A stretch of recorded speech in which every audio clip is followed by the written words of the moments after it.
Ya, baik Bapak Ibu, juga pemirsa yang menyaksikan video ini, saya Batiar Effendi mengikuti kegiatan workshop pelatihan keterampilan dasar teknik instruksional atau pekerti bagi dosen perguruan tinggi. Saya peserta Bapak pemateri beliau Dr. Syihabuddin Syahid MSI yang telah memberikan materi berkaitan dengan teori belajar dan motivasi belajar. Di sini saya menyampaikan ringkasan apa yang beliau sampaikan, bahwa beliau menyampaikan terkait dengan teori belajar dan motivasi belajar itu penting saya dapatkan ilmunya. Saya akan meringkas terkait dengan hal tersebut, bahwa teori secara umum adalah analisa hubungan antara fakta yang satu dengan fakta yang lain. Perintinya seperti itu. Pada sekumpulan fakta-fakta yang disusun secara sistematis, secara logis, empiris, juga simbolis dalam menjelaskan suatu fenomena. Itu teori. Nah, belajar merupakan aktivitas sadar dan menetap yang dilakukan oleh manusia sebagai individu dalam berinteraksi dengan lingkungannya, di mana mengakibatkan sebuah perubahan perilaku meliputi perubahan sikap, pengetahuan, dan juga keterampilan.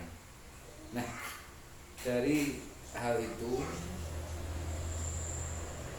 dibahas juga mengenai motivasi, adalah sebuah dorongan dari hasrat ataupun minat yang begitu besar dalam diri untuk mencapai suatu keinginan, cita-cita, dan tujuan tertentu. Bapak Ibu ataupun pemirsa yang menonton video ini, bahwa teori belajar adalah teori yang pragmatik, elektif. Teori dengan sifat demikian hampir dipastikan tidak pernah mempunyai sifat ekstrim. Jadi tidak ada teori belajar yang secara ekstrim memperhatikan aspek mahasiswa, murid, atau mementingkan aspek dosen saja, kurikulum saja, dan lain-lain. Nah, di sini beliau Bapak Syihabuddin Syahid menyampaikan bahwa ada aliran atau mazhab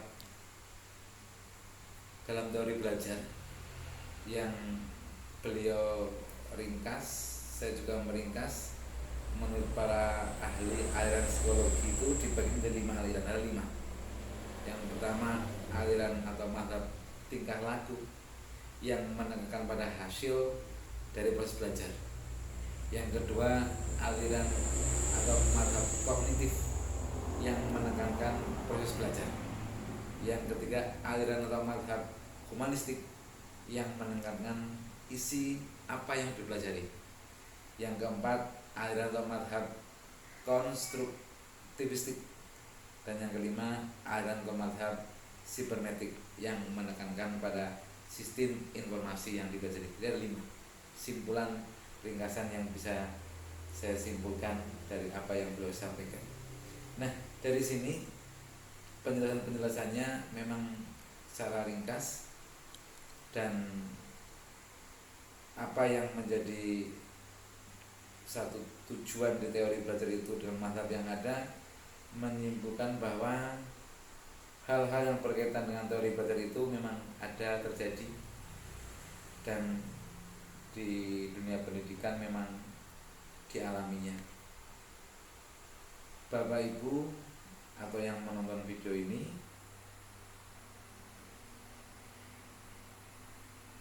beliau menyampaikan terkait dengan misalkan aliran mazhab kognitif yang menekankan pada proses belajar. Ini merupakan satu aliran yang mendeskripsikan bahwa belajar merupakan proses berpikir di balik tingkah laku yang terjadi, atau perubahan persepsi dan pemahaman. Yang menurut teori ini, setiap orang telah mempunyai pengalaman dan pengetahuan dalam dirinya yang tertata dalam bentuk struktur kognitif. Jadi kalau di barat tokoh-tokoh ini ada Jean Piaget, David Asubel, dan Bernard Noblio. Nah, masuk kepada terkait dengan teori belajar yang berkembang. Berdasarkan teori ini ialah teori perkembangan Piaget, teori kognitif Brenner, dan teori bermakna absolutik, yaitu lebih dekat pada psikologi daripada teori belajar.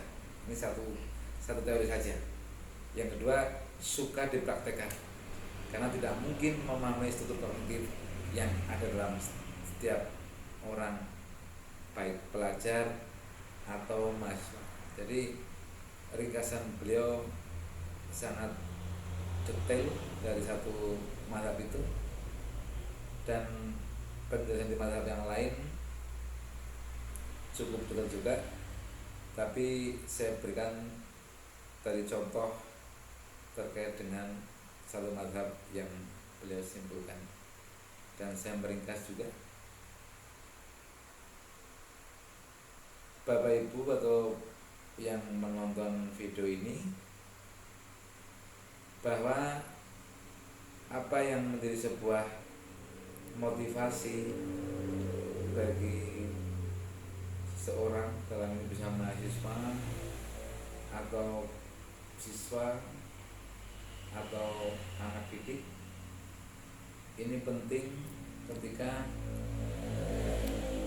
mengaplikasikan teori belajar dalam proses belajar, yaitu untuk menentukan tujuan instruksional, menentukan materi pelajaran, mengkaji sistem informasi yang terkandung dalam materi, menentukan pendekatan belajar yang sesuai dengan sistem informasi, menyusun materi dalam urutan yang sesuai dengan sistem informasi, atau menyajikan materi yang membimbing pelajar atau mahasiswa untuk belajar dengan pola yang sesuai dengan urutan pelajaran yang ada. Jadi tepat sasaran, kurang lebih seperti itu, sehingga apa yang menjadi tujuan pembelajaran itu bisa tercapai dengan baik. Nah, dari situ apa yang menjadi motivasi pembelajaran? Dari beliau juga memberikan pemahaman, dan saya ringkas bahwa fungsi motivasi dalam belajar adalah di mana motivasi adalah sesuatu yang paling mendasar yang harus ada dalam proses belajar, karena hasil belajar akan optimal bila ada motivasi. Yang berikutnya, motivasi selalu bertalian dengan suatu tujuan. Jadi kalau dua hal ini bisa kita pahami akan fungsi dari motivasi belajar itu, maka motivasi bisa sebagai pendorong untuk berbuat sesuatu dari setiap aktivitas yang dilakukan. Juga motivasi bisa menjadi penentu arah perbuatan, yakni ke arah tujuan yang ingin dicapai, dan motivasi juga bisa menyelesaikan perbuatan, serta motivasi merupakan pendorong usaha untuk mencapai prestasi. Intinya, dengan membangun motivasi belajar itu paling tidak ada hal yang sangat prinsip, bahwa tujuan pembelajaran itu bisa tercapai dengan baik, dimana kalau kita memberikan satu action atau contoh, misalkan kita menumbuhkan motivasi belajar pada siswa atau mahasiswa, misalkan dengan memberi angka atau poin. Dalam hal ini guru atau dosen memegang unsur objektivitas dalam memberi nilai, yang hendaknya angka atau nilai tersebut mencerminkan aspek kognitif, afektif, dan psikomotorik, seperti itu. Atau yang kedua, memberi hadiah. Hadiah ini sangat menarik untuk siswa atau mahasiswa sebagai motivasi dalam melakukan suatu pekerjaan dari hasil karya pembelajaran dia. Jadi hadiah bisa sebagai penguat terhadap motivasi belajar. Beliau juga, Pak Dr. Syahabuddin, banyak memberikan teori motivasi, ada motivasi dan penguat, ada hadiah dan penguatan, ada cognitive dissonance. Ini hal-hal yang memang dalam dunia pendidikan ada, seperti teori ekspektasi, theories of motivation itu juga ada, seperti teori humanistik untuk motivasi, dan banyak teori yang banyak sekali beliau berikan kepada kami selaku peserta pelatihan. Jadi Bapak Ibu atau yang menonton video ini, yang terpenting dalam proses pembelajaran adalah pentingnya pendidik memperhatikan prinsip pendidikan dan pembelajaran, yaitu menjadi manusia berarti memiliki kekuatan yang wajar untuk belajar. Peserta didik akan mempelajari hal-hal yang bermakna bagi dirinya. Pengorganisasian bahan belajar berarti mengorganisasikan bahan dan ide baru sebagai bagian yang bermakna bagi peserta didik. Serta yang berikutnya, belajar yang bermakna dalam masyarakat modern berarti belajar tentang proses.